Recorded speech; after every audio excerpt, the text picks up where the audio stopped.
Federal Polytechnic Oko Dr. Chioma Awuzie ekwena nkwa na ya ga-afụ na akparamagwa ọjọọ niile bụ nke a ga-ewepụ n'etiti ndị ọrụ nakwa ụmụ akwụkwọ na ya bụ ụlọ akwụkwọ.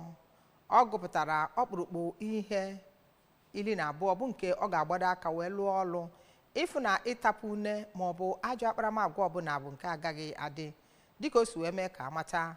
Ọ gbalụrụ iru ndị nne na nna na ndị na-abịanụ ịbịa na-efegharị ego n'oge a na-ada anabata ma ọ na-asị ndị gụchara akwụkwọ ebe ahụ nọdụ mma. O kwuputere nke a n'oge emere inaugural lecture na ọtụtụ ihe dịgasị iche iche ka anyị si na studio anyị wee wetara gị nya bụ akụkọ ụwa n'ebe o zuru oke. Ka anyị kpọbata ịmachigbata ịkọwapụta ihe 12 nke ọ nwere maka ya bụ iwulite ụlọ akwụkwọ elu. Ya bụ onye isi mere ka amata na ọ dị mkpa ka ha rụkọ ọrụ ọnụ n'efu na ebumnobi ya na ya bụ Polytechnic bụ nke pụtara ihe. Onye bụ onye isi Academic Staff Union na Polytechnic Oko Chapter bụ Barrister Fidelis Odua tinyekwara onye nzisa ozi nke ya bụ Polytechnic bụ Maazị Chijioke Ibeziakọ kwuru na obi siri ha ike na ya bụ onye isi ọhụụ nke ha nwere ga-arụ ọrụ iwunye ya bụ ụlọ akwụkwọ elu. Ya bụ mmemme bụ nke dọbatara ndị chibugoro na ya bụ ụlọ akwụkwọ, ndị eze ọdịnala, tinyekwara ndị isi ụka nakwa ụmụ akwụkwọ. Site n'Oko, abụ m Emmanuel Chigbata maka akụkọ ụwa ABS.